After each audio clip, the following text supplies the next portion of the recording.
After surviving a plane crash while traveling abroad, I thought the worst was over. I was wrong, what found me at the crash site was far worse. Disclaimer, the content presented in this video is purely fictional and intended for entertainment purposes only. DisastrousInvolvedI. Initially, my memories of the crash were limited. A fractured, imperfect recollection missing crucial details. When I tried to remember those details, a series of jumbled images played in my mind, like I was reviewing a handful of blurry, out-of-focus Polaroids that someone had shuffled into a non-chronological order. Over time, that changed, my memories became clearer. But in the beginning, everything was a haze of motion and sound. This is what I remembered in the beginning. Divya and I are sitting next to each other. The other two passenger seats on the opposite side of the aisle are empty. The pilot turns around to us, and I only see him for a second, but there's something memorable about him. It's not the fear stitched to his face. Nor is it the words he shouts to us, it's something else. Something important. My sister's smiling, big brown eyes alive with infectious excitement. Her lips are moving, trying to tell me something over the mechanical thrums of the aircraft's single engine. I peer out the window, watching the Alps pass under us. Verdant, green valleys. Smatterings of pine trees dotting the landscape, forming unique and cryptic shapes like geological birthmarks, not birthmarks, actually. More like scars. Which is an important distinction, and I don't know why, an ear-splitting noise. It's deafening and sudden, like an explosion, but there's no fire. Not at first. At least. The gnawing and grinding of metal. Screams, from me, Divya, the pilot, and from someone else. Maybe there was someone else on the plane. The aircraft tilts forward. We enter a death spiral. Violent movement rips the pilot from his chair, and he's gone. There's something important about him. It's not the fear on his face, it's something else. Before I can tell what it is, we're meters from the ground. There's the roaring of atmosphere rushing through the holes in the cabin. Terror swells in my throat. I want to turn my head. I want to see my sister.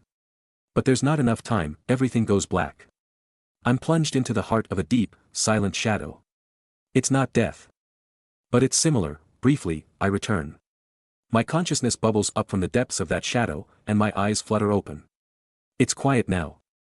No more screams, no more chewing of metal, only the humming chorus of cicadas fills my ears.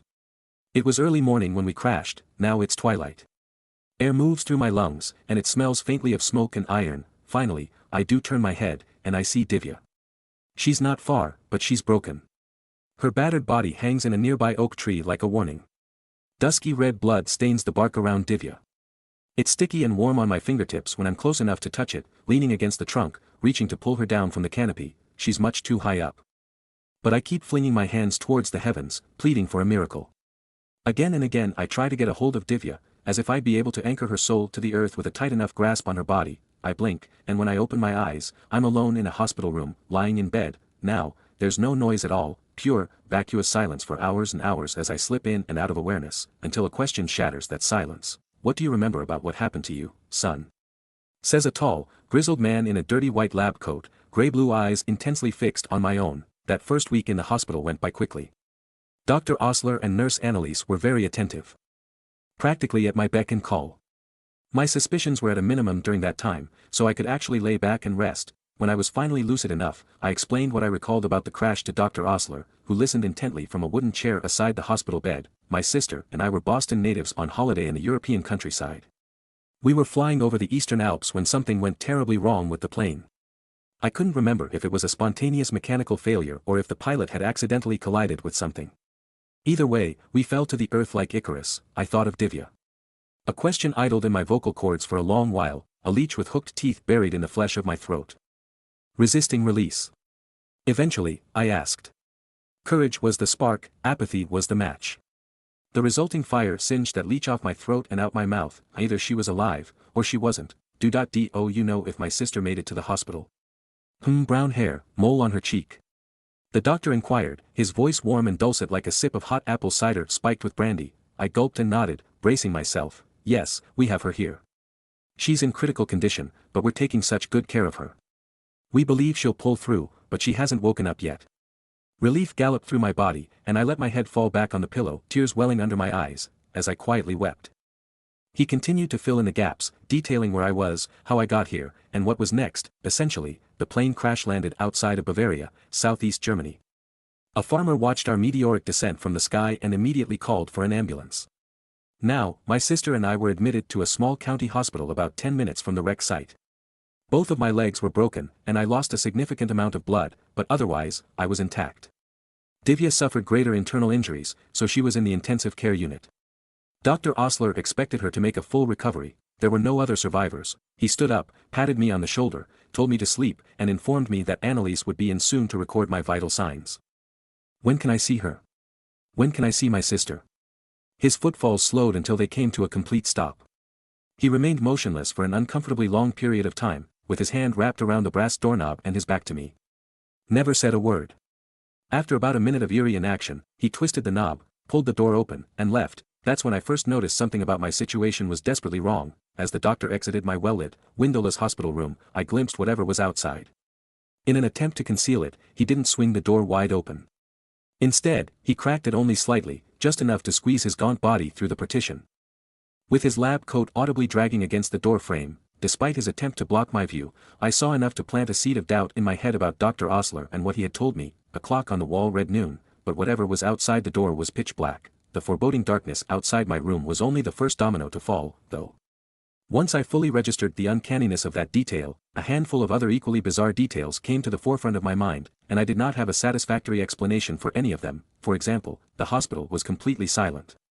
No PA system asking for the location of a particular surgeon or announcing that visitor hours were over. No ambient noise from a heavy hospital bed thundering down the hallway. Even my room was dead silent. Initially, I didn't notice. The quiet allowed me to fall into sleep without issue. That said, I was wearing an oxygen monitor. I had an IV in my arm.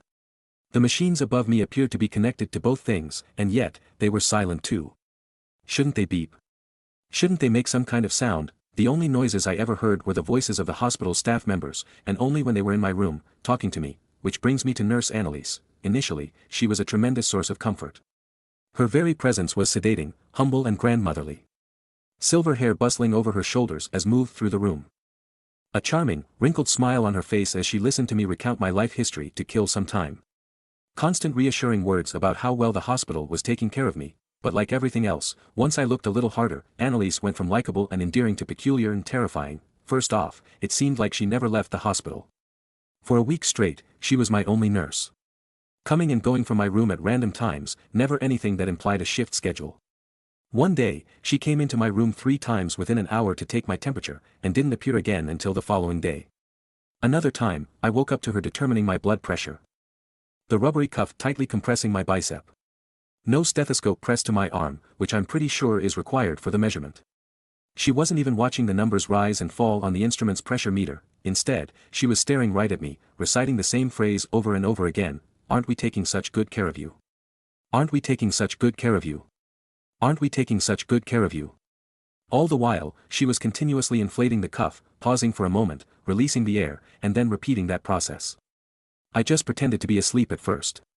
But after an hour of that, my patience ran thin. Annalise, don't you ever go home, or are you the only goddamned nurse in this whole hospital? I shouted. The cuff's deflating hiss punctuated the tension, slowly fading to silence over a handful of seconds. Eventually, she stood up, walked to the door, and exited, saying nothing at all. The behavior reminded me of how Dr. Osler reacted when I asked him about Divya. Honestly, I never saw Annalise again. Not alive, at least. Every single nurse from then on out was different than the last, like somehow my singular complaint had rewritten the entire staffing infrastructure of the hospital. And I mean every single one. Now, instead of having one nurse day in and day out, I'd been visited by 30 different nurses over the course of a few days. It didn't make any sense. I asked for different nurses, and that's sure as shit what I got. After about a month in that room, and with my suspicions rising, I started developing an escape plan. The only thing that was really holding me back was my casts. Since the day I woke up in the hospital, thick, marble-white plaster completely encased each of my legs. The casts didn't appear to have been applied by a professional, though. The surfaces weren't smooth, they were rough and bubbling. Some areas clearly had more plaster than others, and there didn't appear to be a rhyme or reason for that asymmetry. Not only that, but the material seemed unnecessarily dense and heavy, and the casts were tightly molded to each extremity. It was nearly impossible for me to move on my own, almost like they were created to function like chains, shackling me to that bed. Are my legs truly even broken? I considered, panic sweeping through me like a wildfire. I want to see my sister. I demanded. The nurse, a short man with a thick brown-red beard, dropped the clipboard he had been scribbling on in response to my defiance. It clattered to the floor. With a vacant expression painted on his face, he walked over to the door, opened it, and left. As the door creaked closed, revealing a glimpse of the waiting shadows, I grimaced. The uncertainty of the oppressive darkness that lingered outside my room had, over time, begun to cause me physical discomfort. I needed to know what was actually out there, but God, I desperately didn't want to know, either. In a way, it represented my predicament. On the surface, I was in a hospital. But that was farce, an illusion for someone's benefit. In reality, some terrible darkness loomed around me, pulsing just below the surface, spilling in every so often through the cracks in the masquerade. After a few minutes, Dr. Osler paced into the room, letting the door sway shut behind him. Dr. Osler, you've told me Divya is alive. Countless times, you've assured me she's recovering here in this hospital. And yet, I haven't seen her once. Bring her here. If she's not healthy enough to come here, bring me to her. His gray-blue eyes bored vicious holes through me. He was livid. Utterly incensed by my insubordination. She's not done yet, he muttered. I stared back at him, dumbfounded and brimming with rage. What the fuck does that mean? The doctor looked away from me with a contemplative glint behind his eyes, recalibrating his response. With his head turned to the side, though, I felt another emotion simmer inside my skull, an uncomfortable familiarity. As I studied a subtle, skin-toned line that coiled down the side of his nose, my mind was pulled to the day of the crash. Before that horrible realization could fully crystallize, he spoke again. Diva's not ready for visitors. I mean. Alright, well, what's the holdup? Tell me why she's not ready. His gaze met mine again, now grim and resolute. Soon. As that word crawled from his lips, he turned away from me and marched out into the darkness. I said nothing. No protestations, no name-calling, no angry last words. Instead, I felt my mind race. My nervous system buzzed with furious static, trying to comprehend and reconcile the overflow of information bombarding my psyche. Something about the way Dr. Osler's face contorted as he said that last word made the whole thing click into place. The pilot had a scar just like that. I could see it clear as day in my head, and I could finally recall what he shouted to Divya and I as he turned towards us from the cockpit. Fear sticked across his face. Something just landed on the wing. Moments later, that something violently ripped him from the plane. The impossibility of that realization lulled me to sleep like a concussion. Mental exhaustion just shut my body down minutes after the pilot/Dr. Osler left the room. When I awoke, it was 1:15 midnight. I had been asleep for a little over 6 hours. I may have slept for longer, had it not been for a sharp, stabbing pain in my low back, my salvation disguised as agony. I pushed my torso forward, twisting my hand behind my back to dig for the source of the pain. After a few seconds, my fingers landed on the curve of something metallic that had punctured through the fabric of the ancient bedding. Once I recognized the spiral object, my eyelids excitedly shot open. It was a tempered steel spring. Time and use had eroded the tip to where it had become sharp. The thing wasn't a buzzsaw by any means, but it was something accessible that could maybe dig through the plaster casts that were preventing my escape. However, before I could start trying to tear the spring out, a disturbing change compelled my attention. For the first time in a month, there was no light in my hospital room. As I scanned the darkened scenery, attempting to orient myself, I noticed something else as well. Something that pried the wind from lungs, leaving me breathless and silently begging for air. A motionless blob of contoured shadow in the corner. Someone was in the room with me. Who's there? I whimpered. The silhouette sprung to life, stepping forward until they were looming over the end of my bed. When it grinned, my heart leapt, dancing between relief, disbelief and terror, never staying on one emotion for too long before moving on to the next in the cycle. Divya. At first, she nodded her head slowly. But over a few seconds, her nodding sped up, becoming frantic. Inhumanly quick vertical pivots that seemed to have enough force to shatter the spine in her neck. Greedy paralysis enveloped my body. I couldn't move.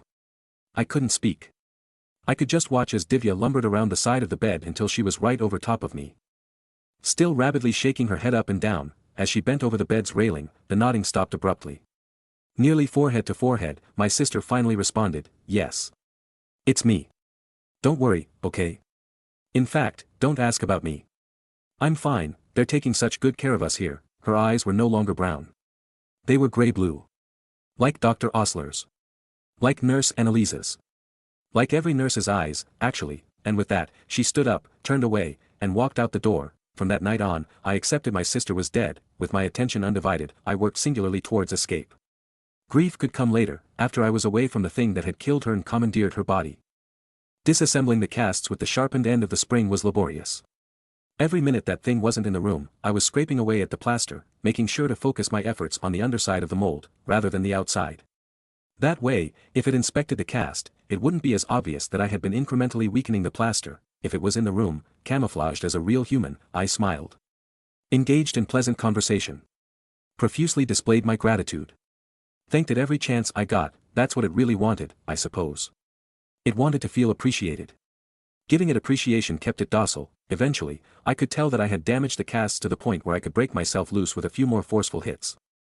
Once I did, however, I knew there was no going back. My intention to slip out of its clutches would be written all over my freed legs.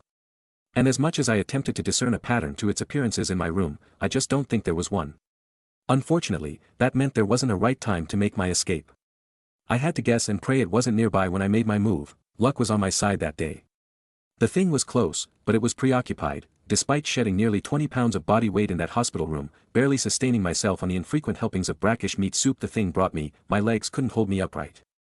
They had simply atrophied too damn much. Muscleless sleeves burdened with fragile bones and calcified tendons. Thankfully, my arms had retained enough strength to drag my emaciated body across the floor. With my back propped up against the wall aside the door, I halted my feeble movements and just listened. No footsteps running down the hall. No whispers of "aren't we taking such good care of you" coming from right outside. All I could hear was the fevered thumping of my heart slamming into my ribs. I took a deep breath, reached my arm up to the knob, and slowly slid the door open. It wasn't hell on the other side of the door like my restless mind had theorized on more than one occasion. Not in the literal sense. Anyway, I really was in a hospital. It was just abandoned. Had been for a while, apparently. A discarded German newspaper I discovered was dated to September of 1969. The dilapidated medical ward was dimly lit by the natural light that filtered in from various broken windows. Thick dust, shattered glass, and skittering insects littered the floor. I crawled around overturned crash carts and toppled transport beds like I was navigating the tunnels and trenches of Okinawa. At the very end of the hallway, I spied a patch of weeds illuminated by rays of bright white light. There it was, my escape. An open doorway. A portal to the world outside this place. Flickers of hope were quickly overshadowed by smoldering fear. As I got closer and closer to the exit, an unidentifiable smell was becoming more and more pungent. A mix of rotting fish, bleach, and tanning leather. The thing wasn't gone, it was still here, and when the aroma became truly unbearable, I knew I had reached the place it called home. I didn't see everything when I crawled by. But because the door had been ripped off its hinges and a massive hole in the ceiling was casting a spotlight over its profane workshop, I saw enough to understand. As much as I possibly could understand, anyway, the chamber that the stench was originating from was vast and cavernous. Maybe it served as a lecture hall or a cafeteria at some point in time.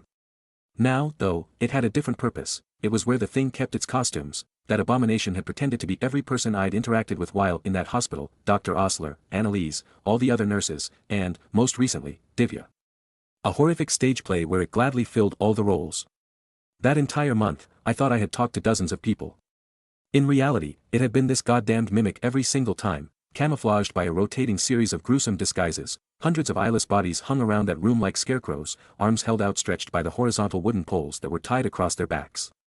Thick, pulsing gray-blue tethers suspended the bodies in the air at many different elevations from somewhere high above. Despite the ungodly odor, most of them seemed to be in relatively good condition, with limited visible signs of decay. The assortment of fleshy mannequins swayed lifelessly in the breeze that spilled in through the minivan-sized hole in the ceiling, glistening with some sort of varnish as they dipped in and out of beams of sunlight. Then, I saw it. A gray-blue mass of muscular pulp roughly in the shape of a human being, cradling Annalise's eyeless corpse in its malformed arms at the center of the room. Thousands of flies' wings jutted from every inch of its flesh. Some were tiny, but others were revoltingly magnified. The largest I could see was about the size of a mailbox. Even though the thing appeared motionless, the wings jerked and twitched constantly, blurring its frame within a cloud of chaotic movement. As far as I could tell, it had its back turned to me, and hadn't detected my interloping. Watching in stunned horror, the thing raised one of its hands, and I noticed it was holding something small and wooden. Every few seconds, it brought it down and delicately caressed the nurse's head with the object, dragging weathered bristles over her scalp. It was brushing Annalise's hair. Then it spoke, and I felt uncontrollable terror swim through my veins, causing my entire body to tremor like one of the abomination's wings. It sounded like 20 or 30 separate voices cooing in unison, men, women, and even children saying the words together, a choir of the damned. "Aren't we taking such good care of you? Aren't we taking such good care of you?" I couldn't restrain my panic. Right before a blood-curdling wail involuntarily surged from my lips, I was saved by the thrumming of helicopter blades in the distance. the thing stopped speaking and tilted its head to the noise. At an unnaturally breakneck speed, it shot into the air and through the hole in the roof, carried into the sky by a legion of convulsing flies' wings. Then I was alone. Howling into the airborne graveyard, with the myriad of preserved corpses acting as the only audience to my agony. They observed me crumble from their eyeless sockets, their stolen bodies still silently swaying in the wind. I didn't see Divya's body, ultimately, though. I think that was for the best. After I crawled out of the hospital, it took me nearly a day to stumble across another living person, a man and his hunting dog. They delivered me to a real hospital, where I spent the next half-year recuperating from the ordeal. I told the police about the plane crash, the abandoned hospital, as well as the thing and its museum of hanging bodies. They didn't dismiss my claims. Nor did they call me crazy. But it was clear that they didn't plan on investigating it either. Whatever that thing was, the detectives knew about it, and they didn't intend on interfering with its proclivities. Maybe it was just safer that way. That all took place a decade ago. Since then, I've salvaged as much of myself as I could. It hasn't been easy. But, in the end, I put my life back together. Got married. Had a few kids. Symbolically buried Divya in a vacant grave with a tombstone. I listed her date of death as the day of the plane crash, and I hope that's actually true, but I don't know for sure, and I don't like to dwell on that fact. My biggest hurdle has been trusting people again. Especially when I'm alone in a room with one other person. It feels decidedly unsafe. Checking their eye color helps, but sometimes, it's not enough.